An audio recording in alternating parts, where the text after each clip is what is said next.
Hello friends, मी कोमल. माझ्या चॅनलमध्ये तुमचं स्वागत आहे. तर आज आपण आहोत महाबळेश्वरमध्ये. तर आज हा महाबळेश्वरमधील डे 2चा व्लॉग मी आणलेला आहे. तर सेकंड डेला आम्ही काय काय केलं होतं तर ते सगळं आपण इथे पाहणार आहोत. तर ह्या ठिकाणी म्हणजेच तुम्हाला तर माहिती आहे की आम्ही JK हॉटेल या ठिकाणी थांबलो होतो. तर सेकंड डेला इथे सगळ्यात सकाळी तर फर्स्ट आम्ही उठून वगैरे जरा काही ॲक्टिव्हिटीज वगैरे करून घेतल्या. जसं की इथे काही ॲक्टिव्हिटीज होत्या, म्हणजे खूप साऱ्या ॲक्टिव्हिटीज होतं त्यांचं स्पा सेंटर वगैरे होतं. तर स्पा सेंटरचे ॲक्च्युली वेगळे चार्जेस होते. तिथे तुम्हाला पाहिजे तसे मसाज वगैरे तुम्हाला सगळे काही मिळणार होते. ते मसाज आय थिंक 2000पासून स्टार्टिंग होतं. तर ते जसं तुम्हाला हवं तसं तुम्ही तिथे इन्क्वायरी करू शकता. त्या टाईपमध्ये तुम्हाला तिथे मसाज वगैरे मिळून जातील. तर आज हा जो डे 2चा जो प्लॅन होता त्याच्यामध्ये आम्ही काय काय केलं वगैरे तर ते सगळं आज आपण इथे पाहणार आहोत. तर डे 2ला सकाळी सगळ्यात आधी तर आम्ही काही ॲक्टिव्हिटीज वगैरे इथे करून घेतल्या. इथे सानू थोडं जरा स्कूटीवरती वगैरे खेळली. त्यांचं म्हणजे लहान मुलांसाठी त्यांनी स्कूटी वगैरे तिथे ठेवलेल्या होत्या. त्याचबरोबर कॅरम, परत काही म्हणजे असे ॲक्टिव्हिटी गेम्स वगैरे त्यांनी ठेवलेले होते. तर आम्ही ते गेम्स वगैरे जरा खेळलो तिथे. म्हणजे त्यानंतर ब्रेकफास्ट वगैरे आम्ही तिथे त्यांनी केला. त्यानंतर परत सानूला ॲक्च्युली स्विमिंग पूलमध्ये जरा खेळायचं होतं. मग त्यानंतर आम्ही गेलो थोडं जरा एन्जॉय करायला स्विमिंग पूलमध्ये. तर ती लहान असल्यामुळे ती मोठा पूलमध्ये उतरतच नव्हती. तर त्याच्यामुळे तिला आम्ही छोट्या पूलमध्ये उतरवलं होतं. ती तिथे एकटी मस्तपैकी ती तिचा एन्जॉय करत होती आणि आम्ही सेकंड पूलमध्ये होतो. तिथे मोठा जो दुसरा पूल होता त्याच्यामध्ये ते अडल्टसाठी होतं, तर आम्ही तिथे होतो. तर एकदा ही स्विमिंगची वगैरे सगळ्या ॲक्टिव्हिटी झाल्या त्यानंतर परत मग आम्ही निघालो. तर सेकंड डेला आमचा प्लॅन होता की म्हणजे असं पॉईंट्स वगैरे नको करायला, तर काहीतरी जरा वेगळं वगैरे करावं. तर लहान मुलांसाठी कसं त्यांना जरा थीम पार्क्स वगैरे आवडतात. तर आम्ही असंच तिथे महाबळेश्वरमधील एक बेस्ट असं थीम पार्क शोधून काढलं, ते म्हणजे आवाज थीम पार्क. तर हे जे आवाज थीम पार्क आहे त्याची पूर्ण इन्फॉर्मेशन ॲक्च्युली मी त्याच्यासाठी सेपरेट मी व्हिडिओही काढलेला आहे. तर त्यामध्ये तुम्हाला पूर्ण डिटेल्स त्याचे मिळतील की म्हणजे एक्झॅक्टली काय काय याच्यामध्ये होतं, त्याची एंट्री फीज वगैरे कशी होती. तर आम्ही अशा प्रकारे हे एव्हेस्ट थीम पार्कमध्ये आलो आणि आतमध्ये तुम्ही बघताच आहात की खूपच छान असं हे होतं. तर आम्ही सगळ्या ॲक्टिव्हिटीज वगैरे खेळलो की इथे खूप सारे सेल्फी पॉईंट्स वगैरे होते. म्हणजे आपण मस्तपैकी इथे पिक्स वगैरे क्लिक करू शकतो. तर आम्ही छान असे पिक्स वगैरे इथे क्लिक केले. खूप छान छान असे इथे स्टॅच्यूज वगैरे त्यांनी बनवलेले आहेत, वॉटरफॉल वगैरे आहे. तर खूप छान अशी मजा आली आम्हाला इथे एव्हेस्ट थीम पार्कमध्ये. तर त्यानंतर इथे आम्ही सेल्फी पॉईंट्स वगैरे क्लिक केले आणि ते झाल्यानंतर इथे काही ॲक्टिव्हिटीज वगैरेसुद्धा खेळू. तर एव्हेस्ट थीम पार्कमध्ये म्हणजे कसं होतं की इथे 300 पर पर्सन होतं अडल्टचं. तर आम्ही इथे मस्तपैकी एंट्री केली, सगळे स्टॅच्यूजबरोबर सेल्फीज वगैरे क्लिक केल्या. त्यानंतर काही ॲक्टिव्हिटीज वगैरे केल्या. म्हणजे खूप साऱ्या अशा ॲक्टिव्हिटीज वगैरे प्लॅन होते त्यामध्येच इन्क्लुडिंग. त्यानंतर जंगल सफारी वगैरे होतं. तर खूप सारं म्हणजे प्राण्यांचे दृश्य वगैरे तिथे पाहायला मिळाले. इतकं छान त्याने AI इंटेलिजन्स तिथे क्रिएट केलेलं होतं. खूप छान वाटत होते. जंगल सफारी तर खूपच छान होती आणि ॲक्टिव्हिटीज वगैरेसुद्धा खूप छान होते. आणि त्यांनी कसं आपल्या सेफ्टीचं वगैरे त्यांनी खूप विचारही इथे केलेला होता. त्यामुळे ॲक्टिव्हिटीज करताना म्हणजे काही असं रिस्क वगैरे नव्हती की म्हणजे मुलांना वगैरे लागेल किंवा आपल्याला लागेल. तर ह्या ॲक्टिव्हिटी या सगळ्यांसाठी होत्या. आपणही खेळू शकतो, मुलंही खेळू शकतात. तर आम्ही इथे खूप साऱ्या ॲक्टिव्हिटीज वगैरे खेळू. त्यानंतर इथे झुला वगैरेसुद्धा होते, त्याच्यामध्ये सुद्धा आम्ही खेळू. त्यानंतर झिपलाईन टाईपमध्ये सुद्धा इथे एक गेम होता, तर आम्ही तोही एन्जॉय केला. हेच सगळ्या ॲक्टिव्हिटीज वगैरे आम्ही सगळं मस्तपैकी इथे छान छान एन्जॉय केलं. आणि हे सगळं आमच्या ॲक्टिव्हिटीज सगळ्या झाल्यानंतर मग आम्ही मात्र तिथे जंगल सफारीमध्ये गेलो. तर हे जंगल सफारी जे होतं तेही त्याच्यामध्येच इन्क्लूड होतं. आणि हे तुम्हाला नक्कीच म्हणजे तुम्हाला जर पाहायचं असेल तर त्यासाठी मी एक सेपरेट व्हिडिओ जो टाकलेला आहे एव्हेस्ट थीम पार्कवरून, तो तुम्ही नक्की पहा. त्याच्यामध्ये तुम्हाला फुल डिटेलमध्ये एव्हेस्ट थीम पार्कमध्ये नेमकं काय काय आहे, परत आम्ही कोणते ॲक्टिव्हिटीज आपल्याला करण्यासारख्या आहेत, परत कोणती ॲक्टिव्हिटीचे किती कॉस्ट वगैरे आहे, सगळं काही मी त्या व्हिडिओमध्ये मेन्शन केलेलं आहे. तुम्ही ते पाहूच शकता. हे सगळं आपल्याला तिथे पाहायला मिळतं. हे सगळे स्टॅच्यूज तिथे आहेत आणि खरंच खूप छान असं आहे. म्हणजे असं गुफे टाईपमध्ये पण त्यांनी बनवलेलं आहे. तर त्यामध्ये सुद्धा आपल्याला आतमध्ये जाता येतं. तर हे सगळे स्टॅच्यूज वगैरे त्यांच्याबरोबर सगळ्यांबरोबर पिक्स आपल्याला घेता येतात. आणि हे सगळं झाल्यानंतर मग आम्हाला जरा म्हटलं थोडं स्नॅक्स लंच वगैरे करायचा होता. तर त्यांचंच एक किंगबेरी म्हणून रेस्टॉरंट होतं एव्हेस्ट थीम पार्कचं. तर तिथे जाऊन आम्ही छान असं आम्हाला जसं हवं तसं आम्ही लंच वगैरे केला. जे आम्हाला जरा कसं सिम्पल असं खायचं होतं कारण की ऑलरेडी यस्टरडे खूप जास्त हेवी झालं होतं. त्यामुळे आज म्हटलं जरा कसं सिम्पल वगैरे खावं, तर खूपच छान असं होतं. आणि हे सगळं झालं, वेळेस थीम पार्क वगैरे झाला. त्यानंतर दुपारी आम्ही निघालो पुढचे पॉईंट्स पाहायला. तर त्यानंतर आम्ही निघालो वेना लेक. तर तिकडून थोडे पुढे गेल्यानंतर साधारणतः 2 ते 3 किलोमीटर नंतर वेना लेक आहे. तर आम्ही त्या साईडला गेलो. तर वेना लेकला तुम्हाला बोटिंग्स वगैरे करायला मिळतात. तर इथे म्हणजे कसं असतं, पर पर्सन वाईज कॉस्ट नसते. तर वेना लेकच्या इथे आपल्याला फुल बोटची कॉस्ट द्यावी लागते. ही अराऊंड म्हणजे 400पासून स्टार्टिंग आहे. आपल्याला कोणती बोट वगैरे घ्यायची आहे त्याच्यावरती डिपेंड असतं. तर इथे तुम्ही 400पासून कोणती म्हणजे बोट वगैरे तुम्ही बुक करू शकता आणि त्याच्यानुसार तुम्ही त्या बोटमध्ये कितीही तुम्ही व्यक्ती असेल तुम्ही त्याच्यामध्ये बसू शकता. तर हे पहा इथे रेट दिलेले आहेत की किती वेळाचे किती, म्हणजे 400 हे हाफ ॲन आवरचे होते, अर्धा तासाचे तुम्हाला 400 भरायचे होते. 600 रुपये तुम्हाला एका तासाचे भरायचे होते. आणि ही अशी तिथे गर्दी वगैरे लागलेली होती बुकिंगसाठी. तर हे सगळं झालं. त्यानंतर म्हटलं जरा काहीतरी खाऊन घ्यावं. मग बाहेर आम्ही आलो तर तिथे कॉर्नचे खूप सारे प्रकार होते, म्हणजे खूप सारे डिशेस वगैरे तुम्हाला पाहायला मिळतील. तर आम्ही सानूसाठी कसं ती जरा आजारी वगैरे पडते जरा बाहेरचं फूड वगैरे खाल्ल्यानंतर, मग तिला आम्ही कॉर्न मसाला वगैरे खायला दिला तिथला. आणि ते झाल्यानंतर त्याच्यानंतर तिथे जरा थोडं वेना लेकच्या तिथे जरा बाजूचा परिसर वगैरे पाहिला. तिथेसुद्धा म्हणजे आपल्याला फोटोज क्लिक करण्यासाठी खूप छान छान असे ऑप्शन्स होते तिथे. म्हणजे असं बटरफ्लायचं पण एक दिलेलं होतं. तिथेसुद्धा खूप छान फोटो तुम्हाला क्लिक करता येतील. आणि हे बघा, हे बाबा जे दिसत आहेत ना, ते तिथले आईस्क्रीमवाले, तिथले फेमस आईस्क्रीमवाले आहेत. आणि त्यांचं आईस्क्रीम खरंच खूप छान आहे. म्हणजे महाबळेश्वरमध्ये आल्यानंतर कसं होतं की आपण विचार करतो स्ट्रॉबेरी विथ क्रीम, ते मला आईस्क्रीम खायचं आहे. पण त्याची कॉस्ट जी आहे ती आपल्याला 380पर्यंत जाते.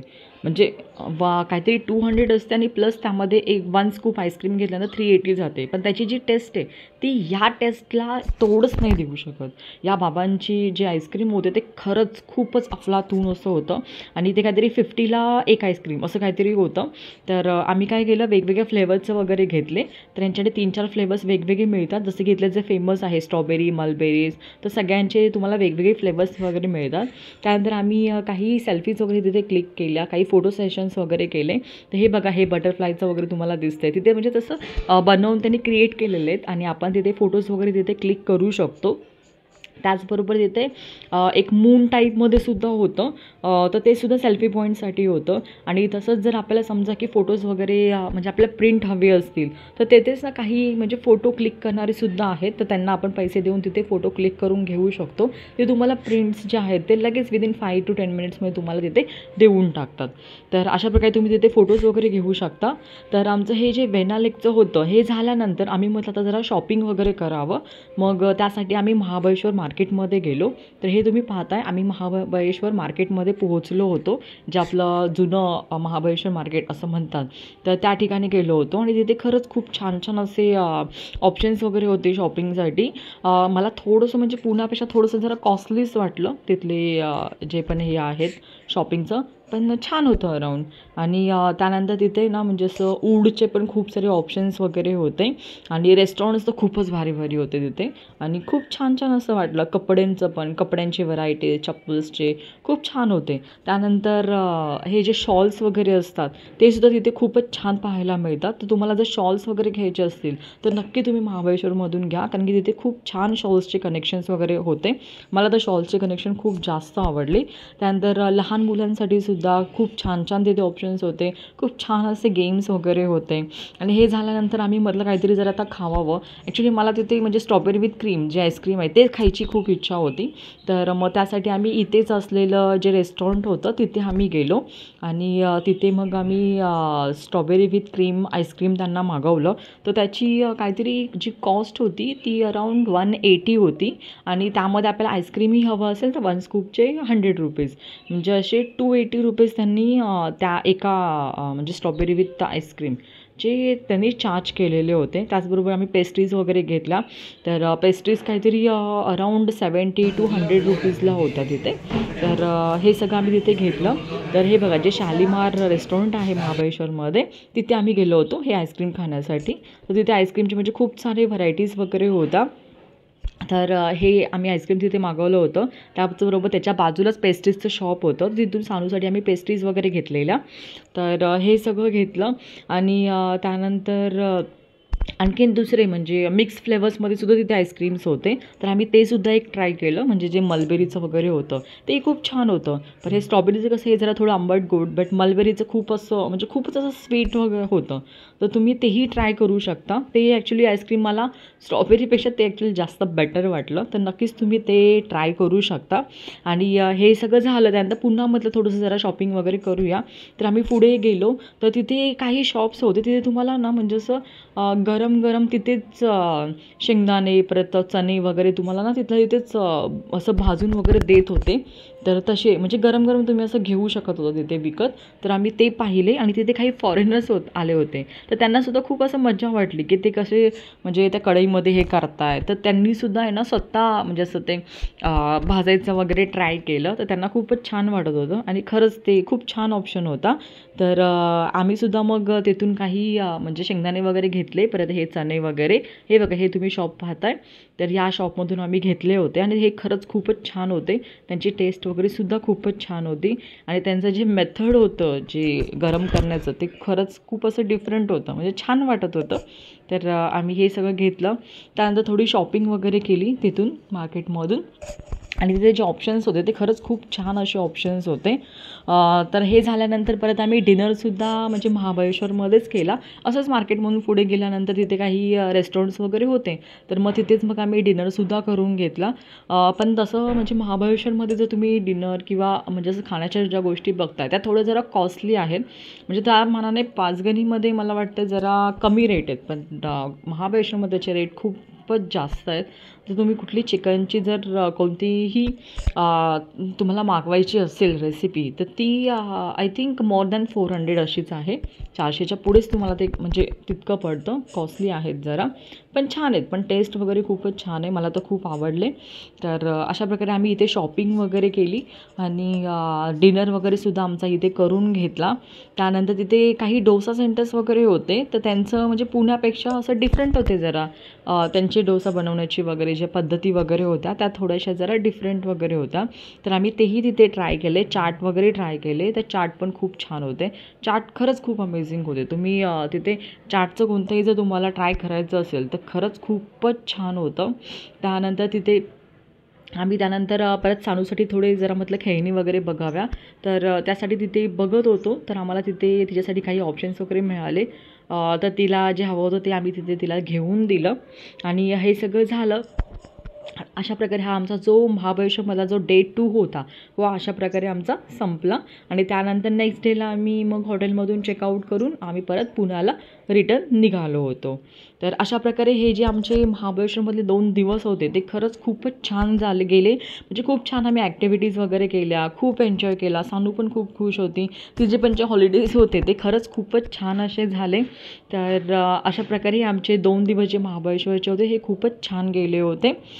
तर याची जी कॉस्ट होती ती तुम्हाला मी आधीच सांगितलं की आम्ही म्हणजे बाईकवरूनच गेलो होतो, त्यामुळे आम्हाला काही इतका खर्च नाही लागला.